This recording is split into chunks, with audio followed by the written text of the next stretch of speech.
Do you ever wonder what happened to your friends from high school? I mean, you were so close. You laughed together, you cried together, you shared some of the best years of your lives together. And yet, somehow through life, you just lost touch. Now it's time to relive those moments once again. Introducing the podcast that takes you back in time to the place where it all began. This is Class Reunion. We're bringing you all the gossip, secrets, and scandals from your high school days that you won't want to miss. Join us as we catch up with old classmates and dive into the wildest stories from our high school days. From those legendary parties to the infamous cliques, we're spilling all the tea on who's who and what really went down. So grab a seat, turn your volume up, and get ready for a trip down memory lane. Class Reunion, the podcast that reunites us all. Hi, everybody. Welcome back to another episode of Class Reunion. I have with me retired police officer, if you can believe that, Neil Keurejian, who's joining us today, who also went to Groves. But I have been wanting to have this discussion because I think there's going to be a lot of interesting things that are shared today. So Neil, thank you so much for coming on. My pleasure. Thanks for having me. So let us begin right with what's behind you. So we're going to get to the police work that you had, but what a cool setup you have behind you. Thank you. Thank you. To me, something I always loved, playing guitar, playing in bands, music, enjoy it much more than I did it by the end of my police career. So you won't see any police memorabilia laying around my house, just guitars and music stuff. So yeah. Did you play in high school? I don't remember. That's where I picked it up. Like just on for fun, or were you? Well, like most guys, you get into it because of the girls. Yeah. Although that wasn't always successful, but no, friends at Groves that were in bands, and I, used to go see their shows, and I thought it was so cool, and I was musically inclined, and that made me get into it. We've got some fine musicians that came out of Groves now. People like John Whitelaw, if you remember. John Whitelaw goes by J.C. Whitelaw now, successful musician all these years, some great bands that he's put together. One of my good friends still, Mark Treffelli. I don't know if you remember Mark Treffelli. The name. I definitely know the name. He was a West Maple guy. So, but anyways, especially Mark and his bands that he had, a band called the Knaves that he started in high school, originally with his brothers. Anyways, it was so cool. And I got into it in college is really when it started to expand, and after college and played in a lot of different bands and stuff like that. And, well, our music scene was awesome, Yeah, we had a lot. Oh, Kevin Piscopio is another one. Oh, that's a name I remember. Yeah. He may have been one of the first ones to actually get a really cool band going in high school. And I still talk to him every now and then, too. He used to be my best friend in 5th grade. Wow. Well, so was it always the electric guitar, or what did you play? Well, I know there's a lot of people streaming, so it's too bad you're not going to see it, but he's got a cool red guitar behind him and picture frames with albums in it, too. So Ramones over here. Oh, excellent. Yes. So I started playing bass guitar. Okay. Because no one ever wanted to play bass in bands. I was going to be the guitar player. Yeah. So because they want to do that solo. Yeah. So I started playing bass, taught myself. I had a very good ear for music. I wanted lessons. I wanted the guitar. My parents paid money for my brother and sister to fail on their instruments. So it's all on you. All on you. You want a guitar, bass guitar, you pay for it. And I did. And really when I got to college is when I really started to work at it. And then after college, and I was in a few pretty cool bands over the years. I'm kind of been on a sabbatical for the last few years since my last band. You got to pick it back up. You're retired now. I know. Yeah, it's finding people to play with that like the same stuff that you like. So that's when it really got into it, college and after college. But high school, that got my interest in it. And again, most guys get into bands for the girls back in the day. Of course, the drummers and again, everyone, most of the time that didn't work out. Though. So, although I did get my wife through one of my bands, so I guess it worked out somehow. It did. I had a neighbor, Johnny Conwell, who was next to the Picars. I don't know if any of these names ring a bell. Dennis Picar was a year older than me. Yeah, I remember him. And Yvonne was in my class. And so this neighbor, Johnny, and his brother, Kevin Conwell, but Johnny played drums. And so we heard Wipeout like 1,000 times, Yeah. To where it's driving you crazy because it's the same thing constantly. I know, but we still thought it was incredibly cool. And then just to set the record straight, I asked you to put this jacket on because I was talking about my friends who love to humble me. When Kevin Shear recently was on my podcast and he surprised me with his soccer jacket. And I went, Kevin, that's awesome. So now I have to say, Neil, that's awesome. So you do have, and you fit in your letter jacket. So just pull it up a little bit so people can see it. There we go. It's legit, man. 85, Number 2. See? That's 85. Yeah, That's 2 for 85. 2. That's and, 2 for 2 that have it. Yeah, one of your recent guests probably couldn't get into his, but I won't bring up names. James. We're going to give you plenty of time to rebuttal against him. But he's good friends with Jim Horn, and we're going to have a case in court. And so, I'll give Neil his time to refute some of his statements that he said on the podcast. But all I had was the letter because the jacket was a fortune. So I think that's so cool that you got it. It was like such a cool thing. Did you ever have like a temptation to give it to a girlfriend to wear? Or remember that was like the big thing. Well, you had to have a girlfriend first to give it to. So not in high school. Okay. All right. Yeah. And then college, it's kind of weird, if you have a girlfriend wearing your high school letter correct jacket. Then it's like you never gave it up. Yes. So you went to and by the way, I have to say that you went to Beverly Elementary because I'm also getting harassed about only having people from Evergreen. So we caught up at Berkshire, but you went to Beverly Panthers. Okay. And do you have any cool memories there, like snow days, or were you on the safety squad? We had a safety squad. Were you on any of that stuff? I was one of the safety patrol guys with the little orange thing. Yeah, I did that. Yeah. I would say I have tons of great memories from elementary school. And Beverly was a good school. Yeah. It was. We had a lot of fun. I still have Doug Krozak, probably one of my oldest friends from Beverly. Yep. Still friends, still talk, still needle each other. Yeah. He lives out of state. But yeah, I think the best things are just what we used to do at recesses. We used to play some of the most brutal games of, and you can't say the name anymore, what you used to play, but it started with Smear. And just some awesome games. Smear the person with the ball. We'll just call it that. Yeah. And then it evolved, and it used to be everyone on their own. Yeah. Well, our game, it evolved into a team game that we called Keep Away, but still tackling, still all that stuff. But we had a variation. Just great, just great times. Things that they don't let kids do anymore on playgrounds. No, and just sliding down that aluminum slide and burning your butt, it was the hottest thing ever. And it was like our playground equipment was deadly, just deadly. Definitely. If you didn't break an arm and know somebody that didn't break an arm, it was a miracle, right? It was. We used to have the gravel swing sets with the little pea gravel, and we would get as high as you could go. Yeah. And once you got as high forward, you would jump off. Yes. Into the pea gravel. And get something lodged in your knee, like it was stuck in there for, I know. But that's why kids are not as tough as the Generation X generation. I know. So, we rocked it, put little mercure comb, remember that red stuff? At least that's what we used. Stung the heck out of your wound. And we have to show your mug because it was, speaking of Mr. Horn. Yeah. So you were in both football and wrestling, thus the jacket. So he also, correct. I had to tell him, definitely not. No, I'm kidding. He also has this wrestling outfit or uniform or whatever you call it. What's the name of it again? The singlet. Yes. The singlet. Okay. Yes. So he does have that as well, but we decided to just go with the letter jacket. So you were in both. And I remember wrestling was amazing because you really had to watch your ears. You had to, did you ever get cauliflower ear, whatever they called it? Just mild sometimes if you didn't wear your headgear. Yeah. So you'd practice without it. I don't have cauliflower ear now. Like you see some wrestlers now, it's just all. Right. But, you'd get it a little bit if you didn't wear headgear. But yeah, we generally wore headgear, most of us, all the time in practice. Is it just because they're slamming your head down and you're stuck in such a position? Just the constant, the grinding and rubbing if you're not wearing headgear on the ear, and then just builds up fluid constantly and stuff like that. But never really had an issue with it. How was your time at Groves with both those sports? I had a good time in high school. Not too many regrets.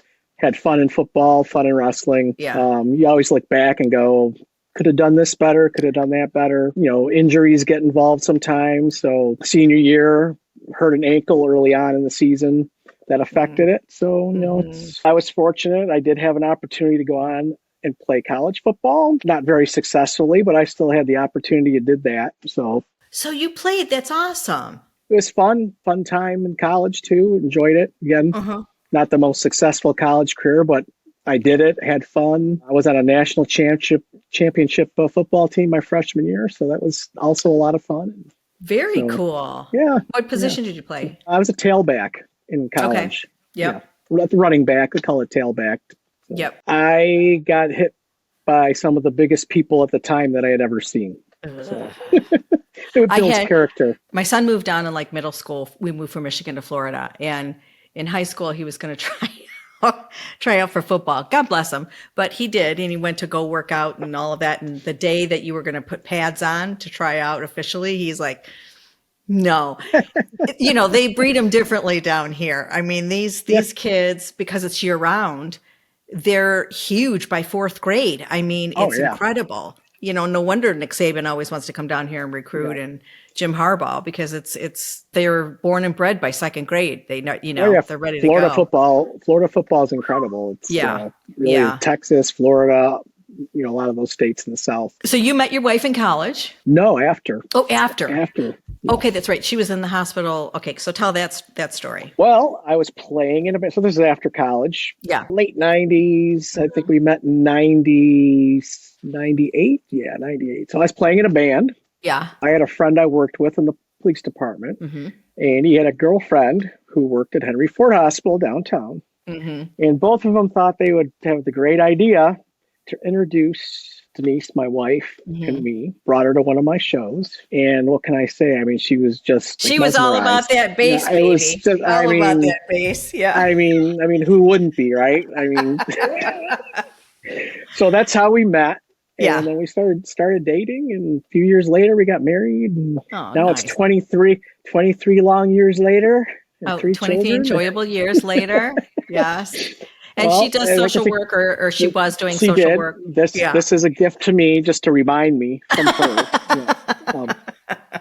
her. So she was a social worker at Henry Ford Hospital downtown. Yeah. Worked with neurology patients.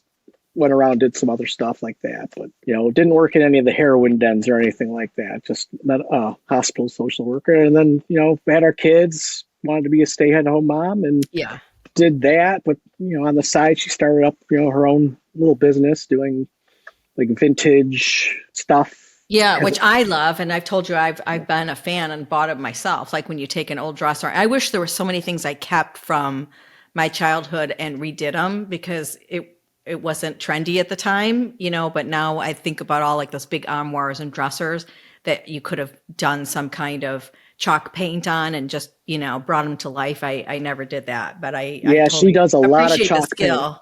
Yeah. So she does a good job. Yeah. And if you're familiar with Holly, Michigan, it's a great little town. Mm-hmm. We're just outside of the town. She works at a couple of stores there part-time, has her booth there, and sells her wares there and on Facebook Marketplace and other stuff. So nice. I can give her a plug. Yes, I definitely. So we also talked about our different generations. So you talked about your daughter being upstairs, and you and I, having friendships back in the day.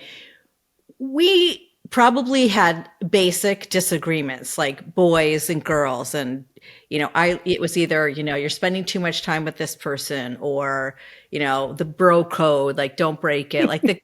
The fights were so stupid and nothing where you got jugular. And then we talked about how it is, now, and how the kids can just be, does it make you think about how we were raised? Because they're brutal now. There's definitely a difference and like I said, I've tried to be a non-coddling type, right? Kind of, because I think that's a lot of issues with not today's generation.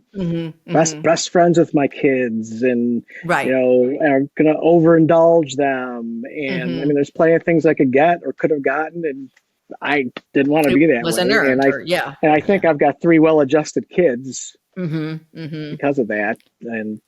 But yeah, there's definitely a difference. They're not as scared of me as I was of my dad. I'll tell you that. And anyone who knew my dad, like Jim or whoever else, Steve Wilson, another good close friend of mine still. Yeah, my dad could be a scary guy. So it's a look. It could be just a look, Never had to get spanked by him, just the raising of the voice. Yeah. Apparently I'm not as intimidating, but but there's definitely a difference. And a lot of it's technological stuff too now. That's good, and there's a lot of bad with it now. I know. I can't wait to have them raise children to see how it changes even for them. They're going to be like, Gen Z was great. And we're going to say, what if that's the level of the bar we're at? I call it the worst generation right now. That's because you're still in it. People thought we were at the time too. Lazy slackers, I think, slacker was always like a term for our generation. But I do notice, not to sound sexist in any way, but boy versus girls. Yeah, we talked. Yeah, my son, he's not perfect compared to my girls. The drama level, nowhere, and just there's a difference. So, and that's what I mean. I mean, we had definitely drama with girls. Don't get me wrong. But it can now continue on all day, every day through social media. And, we just didn't hit the jugular like, she's fat or it wasn't like that. So I'm grateful for that. We just did it face to face back then. Exactly. That is so true. That is so true. You talked about your wife, and this is your moment to shine and have your say as you went house hunting with Jim Horn, realtor extraordinaire, who called you out on the podcast. He did. As just being a difficult buyer. And would you like to have your moment? Well, first of all, Jim's always been, a bit of an exaggerator, full of bravado. And I will say that Denise, I'm taking this off of me, but Denise can sometimes be a little difficult in some ways and, whatever, but I don't recall some of the things Jim was talking about. Again, I think he's embellished it a bit in his mind, but I will say, I remember him mentioning look at the pictures, my wife just likes old history of a house. And, she may have probably looked at oh my God, what a wonderful picture. I wonder. Yeah. Sorry that bothered you, Jim. No, we were talking. I know. We were talking about it from the perspective of it's hard to list someone's home and tell them to remove it because it's their home. And just like you're saying, it's like a piece of them. It's their thing. And then buyers come in and they do get distracted with the pictures on the wall. And it's like, okay, but if you don't want this house, we don't need 20 minutes going through all of and that was I can't tell you how many people would do that. It's human nature because half the time you're just interested, even if you're not going to buy the house. But that's what he was talking about. It was if people didn't remove things, of course you're going to comment and want to know who they are. I always thought there was this history with your family, of generation, right? So that's not the case. And you didn't do law enforcement right away. So let's walk through that real quick and how you got into it. Let's see. Out of college, I was really into politics. Right. Did an internship in DC, got an offer for a full-time job in Lansing. So I came back and then very quickly got jaded from politics because, and again, I'm only 22, 23 at the time. So, I'm not wise to the world yet. Right. You haven't paid enough taxes. Just I was getting, just saw backstabbing going on for just stupid stuff. I'm it doesn't matter if Democrats or Republicans, it all happens. But got jaded from that. Went to work for my dad. He had retired. He worked for Stroh's for 30 some years. And when he retired about that name. Well, we had a lot of Strohs in our house. So I was popular in that regard from people. Can you get us some beer? But so he retired, but couldn't stay retired. He's type A personality. He needed to do something, probably just driving my mom nuts at the time. So we bought a company, small company, and My brother and I worked for him. And I was telling you previously, he's a difficult guy to work for. In the meantime, working for him, I started coaching football at Groves, actually. You didn't say that either. I didn't know it was Well, at I Groves. probably forgot. Oh, that's cool. The first year I coached football, freshman year, or the freshman football team, Coach Rankin was the athletic director. Oh my gosh. Steve Wilson, one of my best friends still, Yes. he and I applied for that, got hired, coached the freshman team for a year. In the meantime, I also had gotten hired as the head wrestling coach at Cranbrook. Okay. So after a year, I left Groves because they needed the football coaches at Cranbrook. I figured, well, I may as well be at one school. Right. Because I'm the man for the wrestling team there. Right. And decided, work on a teaching certificate and I'll coach football and wrestling. Yeah. Yeah. So I did that. And also at the same time, I had the interest in law enforcement, but more at a federal level. And I had a connection in Farmington Hills with the chief there. And I became a reserve police officer and going to classes for the teaching certificate and the reserve stuff. I got offered a full-time position to send you through the academy. And I was like, well, I need a full-time job now. And maybe I'll just keep taking classes and finish that and decide what to do. But 20-some years later, I ended up just staying in law enforcement. And as I told you before, when we were talking, when I retired, I went back to subbing. And maybe I'll finish the teaching certificate now and get, and I've been coaching when my son was in high school. So I went back to coaching football when he was in high school. But I haven't been for the last couple of years. Well, I will go back and finish that teaching certificate. They need teachers now. But I realize after being in a classroom now, it's not the same as it was 30 years ago. I'm like, I'm too old for this crap. I can't, I don't have the patience for it now. So let's talk about the good parts about it. Definitely it's commendable and it's a serious role you have protecting city, county, citizens. So what about that part of it, or what did you enjoy that made you feel like this was a good career path that you were proud to be a part of? Because I really would love to emphasize, your achievements and accomplishments and what you've done.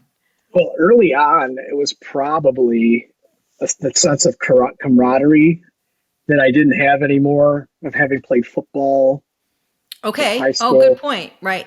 College, especially, a lot of camaraderie. Being, fraternity in college, also camaraderie. And then you get done with that and it's kind of gone. So early on, when everyone's younger, first starting out, there was a lot of that. And that made the job point, Neil. Made the job fun, and it was, you had a good time, getting the bad guys and all that stuff. And it's a brotherhood. But that brotherhood, at least in the department I'm in, I can't say for everyone. Every department's different. My department, you soon found out as the years went by that some of the people that you're friends and everyone's going this way or going up, especially, are no longer your friends. And they treat you different. And that camaraderie's gone. And I also had a bunch of guys that I was close with. I mentioned one previously who went to Fort Lauderdale. He and a few other guys that I was close with all left. He went to Fort Lauderdale. One went to the Secret Service. One got out of police altogether. One went to Traverse. Left. And then that's like, God, all these guys I close with, they're gone. So as time goes by, the camaraderie's gone. And, and again, it wasn't so much the job that grated on you. There was some of that, some of this, you get sick of handling accidents in the middle of the winter and you're out freezing your butt off for hours and stuff like that. And as you get older, because I started in patrol, I went to the detective bureau for a few years, which was nice. You're off the road, don't have to deal with that stuff anymore. Right. But at the end, I was back on the road, 50, whatever. I don't want to be freezing my butt off anymore, doing this. And so some of that, most of the time, it was internal stuff that really just started to grate on you. Some great guys I worked for, but then you also had the guys, I couldn't deal with the egos. I always say egos and assholes, too many of them. Do you see where there's also a public divide? And I'll tell you how I feel about it in a minute, but I want to just get your viewpoint first of like, did you see it progress over the years to where you understood when people were looking at you possibly that your uniform was both pride and some people looked down upon it? Like, could you feel that tension towards the end? Not around here. And I think I think it was a regional thing. All the problems going on with police around the country, it never really hit Michigan. All the, as I got out during COVID and all the kill the cop stuff going on. It really it didn't really hit Michigan. So when you see it on the news in a lot of places, yeah, I'm sure it happened. Maybe you always get people all through the career give you the side eye as you're walking by. Those are usually the people that hated cops anyways, because they got, put in prison for a couple of years for something, or none of the bad stuff like that didn't really hit Michigan like other places. Which is refreshing to know, because I'll share I get, the magnitude of some of the incidences, and I'm not going to address any of it because I get it and I understand. But it's going back to you even having a political career, right? It's doctors, it's lawyers, it's salespeople, which I've been in for years. Every company. Realtors. Well, yeah, you get a crappy realtor. No, it's true. Like that, Jim and I talked about it. Like it ruins people's, used car salesmen and realtors are like in the same genre. And, but you do have, doctors aren't perfect. And, there's corporate greed everywhere, as we know. Sure. And so all of that stuff, the police department's not void of it. But it gets a lot of bad rap. And yet that still goes on where, you work your butt off and corporate doesn't care about you, or you go to a doctor and things happen and there's malpractice. I mean, it does happen, and it's those people, it's not the profession. That's my only getting on the soapbox, trying to say everything is tainted by a bad experience by a person, but doesn't represent the masses. Oh, that's definitely true. And in law enforcement, doctors, corporate, whoever's, they're not out in the public spotlight. Right. So police are. But again, who drives the narrative of things in the country these days? The media. I know. The media. Well, and what do the media wants? Clicks. They want ratings, and they magnify maybe something that may have been more of a minor incident, but they've magnified it and lit the fire. And it's done on purpose. I mean, they've always got or something. So. Well, it's so competitive for them. So we grew up, Walter Cronkite was it. Like he came on, he told us what was happening, and that was it, right? And he had to be this bipartisan guy that just said what he said, or Peter Jennings. And then all of a sudden more stations get involved, and now ratings is a big deal. And then that whole landscape changed, and it's so competitive that you tell a story in a creative way so that people listen. It's not always the truth. I'd like to go back to when Ted Turner started CNN, and it's really not quite how it is now with CNN. It's changed. But that started the whole 24-hour, 24/7 news cycle. Yes. And now you've been bombarded constantly with news. Yeah. And is it a good thing? In some ways, but in most ways, I think in hindsight, it's been a bad thing. It's like the internet. I just constantly bombarded with information. So I have to tell you my story. So speaking of sales, I've been in sales forever. And there's always these icebreaker stupid games you have to do when you're going around and you're in training and, and it's 2 truths and a lie. So you have to, stand up and do 2 truths and a lie. Well, first of all, being raised Catholic, I try to say that I cannot lie, even though I do, but I panic. And so people they had like such cool stories. And I was like, shit, I just don't have anything that's that earth shattering, And then I remembered. So my story was, I have a cousin who's a cop and my other cousin who shot a cop. Oh. So that's kind of like how I view the police department. So you've got your corruption, right? But then you have to validate. So I do have a cousin who is excellent, and he actually went into detective work towards the end of his career because I think he hasn't fully retired yet. He's close to it, but kind of wanted to get off the road, and all the body cam was coming into popularity. But very, very cool. But he became a detective. And then my other cousin, we have different sides of the family. And we all do. Yeah. And so he had loved his wife more than anything. And they were going through a divorce, and he kidnapped her, took her to a cabin. I'll never forget this. We were like, my uncle was visiting my mom, and we're hearing all this stuff happening live, and there's helicopters trying to find him. So he went to this house, which was one of his brother's homes, and went into this cabin. And because it was seasonal that these people were normally there, the neighbor saw a car and footprints up to the door. So you do think that's weird if nobody really is up in Boyne Mountain, right? So this was in Wisconsin. So police went to do a wellness check on the property, and he did have a gun, and he went to shoot the police officer, which he grazed his arm. He shot at his wife at the time, missed her, and then shot himself. So it's a tragic story, but this is my heritage. I'm Irish and German, right? I mean, there's going to be some kind of bizarre cop story, and then there's going to be some heroic ones where my cousin's a legitimate detective, you know. But I always feel like that sums up the police department. It's like, it's crazy, you know. It's an interesting world. Well, and just in a nutshell, there's some really great guys. I can't speak for everyone, but work with some really good guys. And again, those guys, not guys that did stuff, you know, illegal stuff bad, but just, you know, it's again, it's the egos that I got tired of dealing with some people that I worked under, some people I worked side by side with. And it's just, I don't know. I just looked at myself. I didn't have the ego like that. And so for better or for worse in that profession, but maybe that's why I didn't write enough tickets, because, you know. Is there such a thing as a quota, by the way? No, is that always?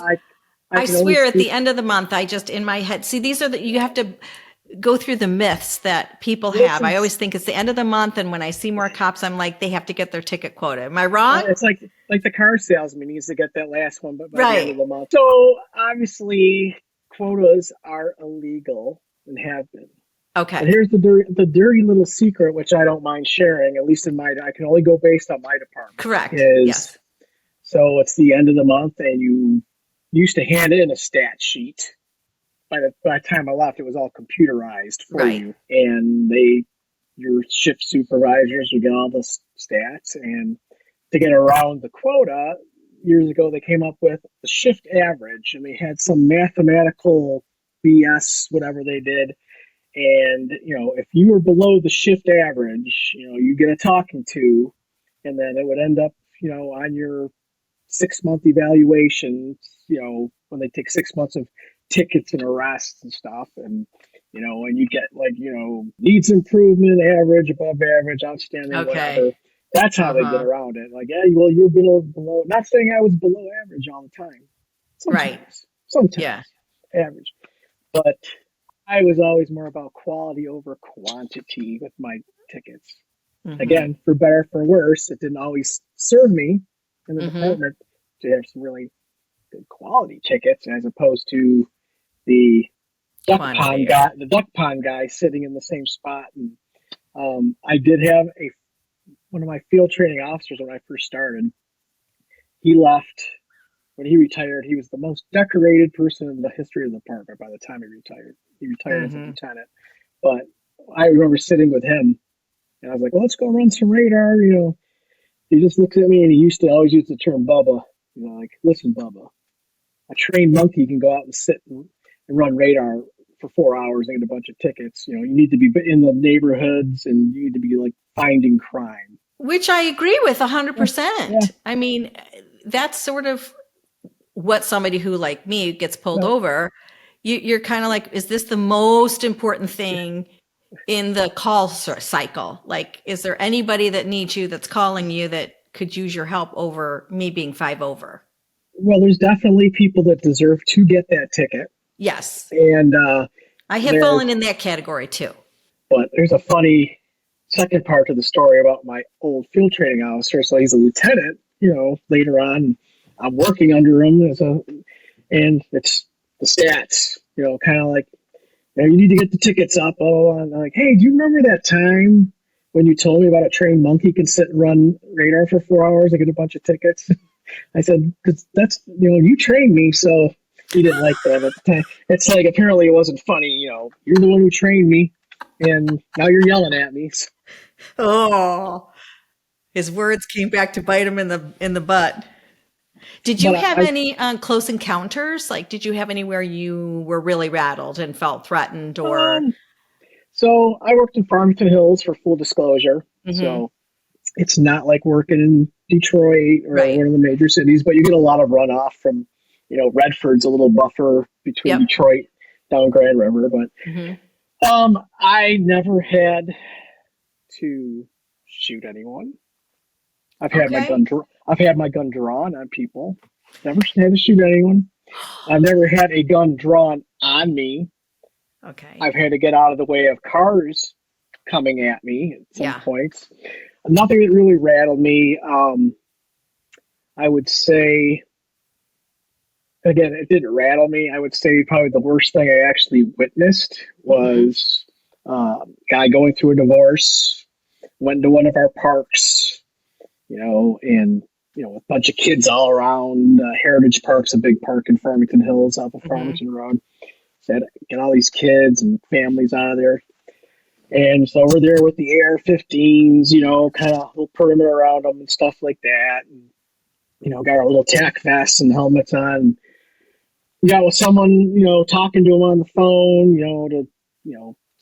put your gun down. So he was threatening himself. He'd kill himself. He's going through a really bad divorce.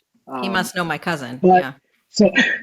But he's sitting in his car, and I'm 30 yards away from him, and he did kill himself. And it was, I saw his brightest day, just like, the movies, boom, there's the spray out of the top of the head. And right. Again, I wasn't rattled, but, it's probably one of the worst things I saw over all the years. But, that's very unfortunate. And you would like to have had a different outcome for sure. So, but we have, there's foot chases, some car chases. Farmington Hills wasn't known for a lot of violent crime. So, not a lot of shootouts. How did Denise ever feel about it, though? Was she? Never really outwardly showed, much concern, because with her, it was like, oh, sure, you're working Farmington Hills. Right, right. That kind of thing. Yeah. So, but nowadays, anything can happen, doesn't? Things are worse now. They really are. I mean, just there's a lot of trends as I was leaving. There were some changes coming, in the area, other areas. It's getting bad in certain, you can go out to Bloomfield, and there's I was going to say some crap going on now. I don't want to diss Troy because I love Troy, but gosh, Somerset Mall has changed. Some of the gas stations have had situations, and it's just, I don't even know if it's economics. I think it's just people are stressed, meaning it doesn't matter economics. Like there's people in a bad mental place, no matter where they live, is my point. You can't be too comforted based off of a zip code and the wealth of an area. Oh no, it's everywhere. It's worse now. It really is. It's a lot of demographic changes of all kinds that have, have gone on, and so there's a lot of factors. I'm kind of glad I live where I am now. When all the rioting was going on, through COVID, and originally my wife we lived by Jim and Sylvan, Lake and stuff, and so 12 years later we're here. Yeah. And I looked at her, though, with all the rioting and all that stuff going on. We're remote, but we're not. I'm not, I'm close to White Lake. I'm close to Clarkston, Holly, whatever. And I was like, aren't you happy we moved out here now? Because we really don't have to worry about when that rioting starts coming. It's going to come to the suburbs eventually, too, at some point. And we'll be out here, and we're good. We got Fortress Neal over here, so it's just good. But, it's, look back and go, really good move moving out here into the semi-wilderness. I think it was too. Would you recommend it to a young person today? Absolutely not. Being totally truthful, I would not. And if you're going to do it, you have to really, really, really love it. The benefits aren't there like they have been in the past, but just the way society is now, I couldn't recommend, you need them, but I couldn't recommend it. I couldn't tell that's what's sad. I couldn't tell my son, you should get in law enforcement. I told him, don't ever think about it, is what I told him. It sounds sad, but it's just the reality of, there used to be the people that always hated cops. Now it seems like, everyone hates them now. No, even when you didn't before, now you do. Do you think there's anything that can be done to change that, or you think it's just? I don't know. I'll wait till the final investigation's over before I'm going to pass judgment. Unless it's something totally obvious that, and well, that does happen.